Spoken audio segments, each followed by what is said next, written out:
বার্তা এক নজর। ভারত সেবাশ্রম সংঘ হিন্দু সনাতনীদের বাঙালিদের প্রণবানন্দ মহারাজের পুজো। দক্ষিণ চব্বিশ পরগনার বজবজের শ্যামপুরের ভারত সেবাশ্রম সংঘ বালিগঞ্জ শাখার উদ্যোগে এক হিন্দু সনাতনী বাঙালিদের প্রণবানন্দ জি মহারাজের পূজা এবং যজ্ঞের আয়োজন হয়েছিল।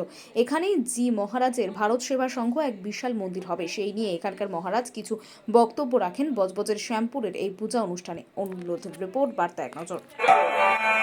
মানুষের বেশে দিয়ে যায় তারা দেবতার পরিচয়, মানুষের বেশে দিয়ে যায় তারা দেবতার পরিচয়, মানুষের বেশে দিয়ে যায় তারা